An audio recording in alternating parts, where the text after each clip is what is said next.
রাসায়নিক বিক্রিয়া সংগঠনের প্রধান কারণ অনেক আগে বৈজ্ঞানিকরা ত্রয়োদশ সে মনে করত যে রাসায়নিক আসক্তি রাসায়নিক বিক্রিয়ার মূল কারণ। কিন্তু পরবর্তীতে বৈজ্ঞানিকরা অনেক গবেষণা করে দেখেছে যে রাসায়নিক বিক্রিয়ার আসক্তি মূল কারণ না, ওটাও একটা কারণ, কিন্তু বিক্রিয়কের পরিমাণ বৃদ্ধি করলে রাসায়নিক বিক্রিয়া সংগঠিত হয়। এই ধারণা অনেক দিন ধরে ছিল। পরবর্তীতে বার্থেলো 1801 সালে উনি প্রমাণ করেন যে সোডিয়াম কার্বনেট এবং ক্যালসিয়াম ক্লোরাইড একসঙ্গে বিক্রিয়া করলে ক্যালসিয়াম কার্বনেটের অধক্ষেপ পাওয়া যায় এবং এই অধক্ষেপে সোডিয়াম ক্লোরাইড এবং পরিমাণ বৃদ্ধি করলে আবার ক্যালসিয়াম কার্বনেট ও সোডিয়াম ক্লোরাইড বিক্রিয়া করে সোডিয়াম কার্বনেট অধক্ষেপ পাওয়া যায়। এরপর তিনি ব্যাখ্যা করেন যে বিক্রিয়কের পরিমাণ বৃদ্ধি করলে এবং পারিপার্শ্বিক অবস্থা পরিবর্তন করলে সকল রাসায়নিক বিক্রিয়া উভমুখী করা যায়। অর্থাৎ উনি প্রমাণ করেছিলেন যে সোডিয়াম কার্বনেট ও ক্যালসিয়াম ক্লোরাইড বিক্রিয়া করে ক্যালসিয়াম কার্বনেটের অধক্ষেপ পান এবং সোডিয়াম ক্লোরাইড পাওয়া যায়।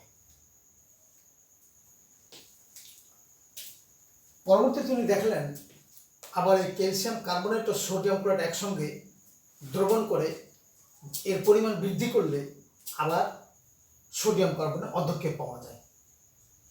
এ হলো বার্থেলোর পরীক্ষা। তখন তিনি বললেন বিক্রিয়কের পরিমাণ বৃদ্ধি করলে সকল পারিপার্শ্বিক অবস্থা পরিবর্তন করলে এবং বিক্রিয়কের পরিমাণ বৃদ্ধি করলে সকল রাসায়নিক বিক্রিয়া উভমুখী বিক্রিয়ায় রূপান্তর করা যায়। ধরি এ এবং বি বিক্রিয়া করে সি এবং ডি হলো উৎপন্ন পদার্থ। এই বিক্রিয়ার সামনের বেগ এ বি ভেঙে সিডি হলো, কিন্তু সিডি ভেঙে যে এবি হবে অর্থাৎ পশ্চাৎ বিক্রিয়ার বেগ এত বেশি কম, এই জন্য এই বিক্রিয়াগুলোকে ধরা হয় একমুখী বিক্রিয়া। আবার যদি এবি বিক্রিয়ক সিডি উৎপন্ন পদার্থ হওয়ার পর সিডি যদি আবার বিক্রিয়ক হয়ে এবি উৎপন্ন করে তবে সেই বিক্রিয়াকে বলা হবে উভমুখী বিক্রিয়া।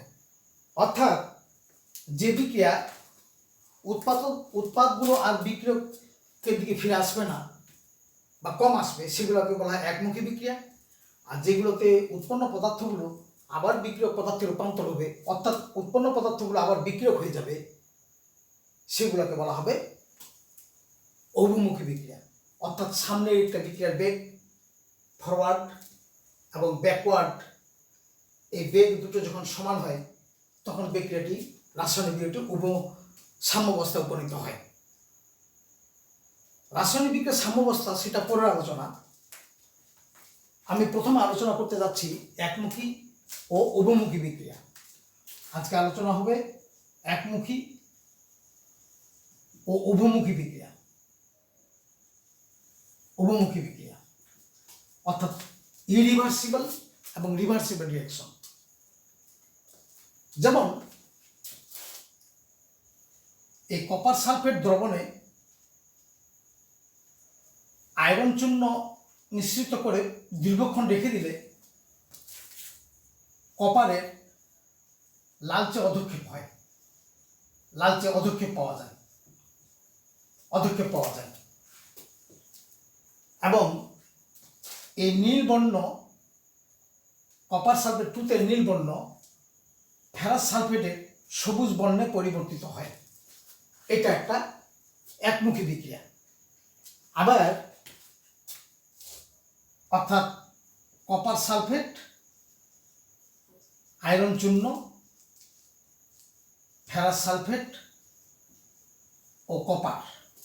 আবার কপার সালফেট অর্থাৎ তুতের দ্রবণকে যদি 260 ডিগ্রি তাপমাত্রায় উত্তপ্ত করা হয় তাহলে সাদা বর্ণের অনার্দ্র কপার সালফেট এবং পানি 5 অণু পানি উৎপন্ন করে। এটাকে আবদ্ধ পাত্রে করলে এই অনার্দ্র কপার সাদা কপার সালফেট আবার নীল বর্ণ ধীরে ধীরে শীতল করলে নীল বর্ণে রূপান্তরিত হয়। অর্থাৎ নীল বর্ণের কপার সালফেট 260 ডিগ্রি সেলসিয়াস তাপমাত্রায় 260 ডিগ্রি সেলসিয়াস তাপমাত্রায় সাদা বর্ণের অনার্দ্র কপার সালফেট হয় এবং ওটাকে আবার শীতল করলে ওই অনার্দ্র কপার সালফেট আবার 5 অণু পানির সঙ্গে ওয়াটার ক্রিস্টালাইজেশন হয়ে অর্থাৎ ক্যালাস পানি সংযুক্ত হয়ে নীল বর্ণের কপার সালফেট বা তুঁত উৎপন্ন করে। এটা একটা অভিমুখী বিক্রিয়া। আবার নাইট্রোজেন গ্যাসকে হাইড্রোজেন গ্যাস বিক্রিয়া করে অ্যামোনিয়া গ্যাস উৎপন্ন করে এবং এতে তাপ উৎপন্ন হয় 92 এত কিলোজুল, 92.38 কিলোজুল তাপ উৎপন্ন করে। আবার এই অ্যামোনিয়াকে যদি উত্তপ্ত করা হয় এ ভেঙে নাইট্রোজেন এবং হাইড্রোজেন গ্যাস উৎপন্ন করে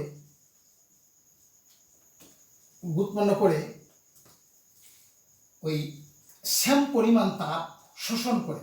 অর্থাৎ এটা হলো তাপহারী বিক্রিয়া। অর্থাৎ অ্যামোনিয়া নাইট্রোজেন হাইড্রোজেন থেকে অ্যামোনিয়া পাওয়া যাবে, আবার অ্যামোনিয়া ভেঙে নাইট্রোজেন ও হাইড্রোজেন গ্যাস উৎপন্ন হবে। এই বিক্রিয়াটা একটা উভমুখী বিক্রিয়া। অর্থাৎ নাইট্রোজেন প্লাস হাইড্রোজেন অ্যামোনিয়া, আবার অ্যামোনিয়া ভেঙে এই একটি উভমুখী বিক্রিয়া। তাহলে উভমুখী বিক্রিয়ার শর্ত হলো বদ্ধ পাত্রে করতে হবে এবং উভমুখী বিক্রিয়ার চেঞ্জ অফ এনথালপি 0, আর একমুখী বিক্রিয়ার চেঞ্জ অফ এনথালপি <0 এবং বিজ্ঞান প্রমাণ করেছে সকল রাসায়নিক বিক্রিয়া বিশেষ অবস্থায় উভমুখী বিক্রিয়া রূপান্তর করা যায়। অর্থাৎ উভমুখী বিক্রিয়াগুলো এরা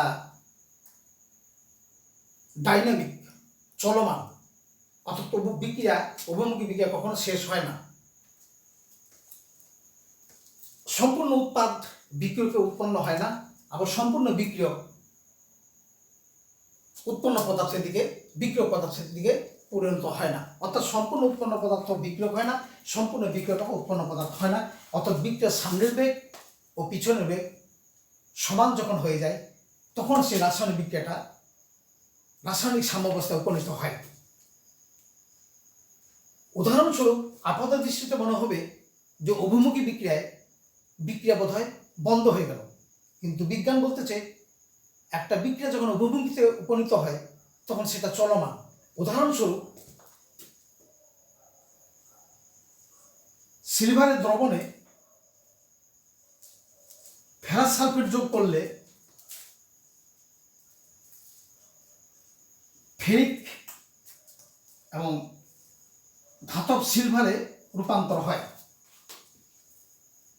এটা একটা উভমুখী বিক্রিয়া। এতে মনে হবে উভমুখী বিক্রিয়া বোধ হয় শেষ হয়ে গেল। যখন বিক্রিয়াটা সামনের বেগ এবং পিছনের বেগ সমান হয়ে গেল বিক্রিয়াটি থেমে গেল। কিন্তু যদি এর মধ্যে যদি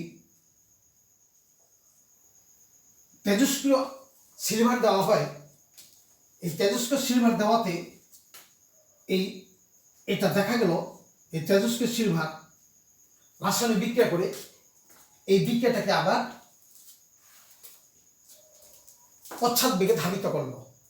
অর্থাৎ এতে বোঝা যায় যে এই তেজস্ক্রিয় সিলভার বিক্রিয়া করে দেখা গেল যে বিক্রিয়াটি স্বাভাবিক দৃষ্টিতে বন্ধ হয়ে গেলেও বিক্রিয়াটি আসলে ডাইনামিক ইন নেচার, অর্থাৎ বিক্রিয়াটি চলমান ছিল। তাই বলা হচ্ছে উভমুখী বিক্রিয়া সর্বদাই চলমান। এবং আমরা রাসায়নিক বিক্রিয়ার সাম্যাবস্থায় দেখাবো একটা বিক্রিয়া যখন অভিমুখীতে উপনীত হয় তখন এই রাসায়নিক বিক্রিয়া কখনো বন্ধ হয় না। উদাহরণস্বরূপ কেসি, এই বিক্রিয়াটার আমরা যদি কেসি বাহির করি অর্থাৎ এ বি এই উভমুখী বিক্রিয়ার সি এর মলার ঘনমাত্রা এবং এ এর মলার ঘনমাত্রা, এখন একমুখী বিক্রিয়া এটা শেষ হয়ে গেলে তাহলে উৎপন্ন পদার্থের